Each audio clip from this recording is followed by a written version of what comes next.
Fever ఉన్నప్పుడు ఎలాంటి food తింటే త్వరగా రికవర్ అవుతాం? ఫీవర్ ఉన్నప్పుడు నాన్ వెజ్ తింటే కామెర్లు వస్తాయా? తెలుసుకోవాలంటే నేను చెప్పేది జాగ్రత్తగా వినండి.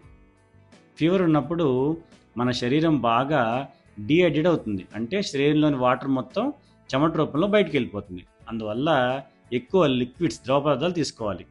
వాటర్ కానీ, కొబ్బరి నీళ్ళు కానీ, మజ్జిగ కానీ, నిమ్మరసం కానీ ఎక్కువ తీసుకోండి. ఫీవర్ ఉన్నప్పుడు డైజెస్ట్ సిస్టమ్ కూడా బాగా వీక్ అవుతుంది. అందువల్ల ఈజీగా డైజెస్ట్ అయ్యే ఫుడ్ ఇడ్లీ కానీ, రైస్ కానీ, పప్పు కానీ, కిచిడి కానీ, కర్డ్ రైస్ లాంటివి తీసుకోండి. వైటమిన్ సి ఎక్కువ ఉన్న ఫ్రూట్స్ అంటే ఆరెంజ్ కానీ, బొప్పాస్కాయ కానీ, కివి కానీ, జాంకాయ కానివ్వండి. వైటమిన్ సి ఇమ్యూనిటీని బూస్ట్ చేయడం వల్ల మన శరీరం జబ్బుతో బాగా ఫైట్ చేస్తుంది. ఫీవర్ ఉన్నప్పుడు నాన్ వెజ్ తింటే కామెర్లు వస్తాయా? ఫీవర్ ఉన్నప్పుడు నాన్ వెజ్ తింటే ఎటువంటి కామెర్లు రావు.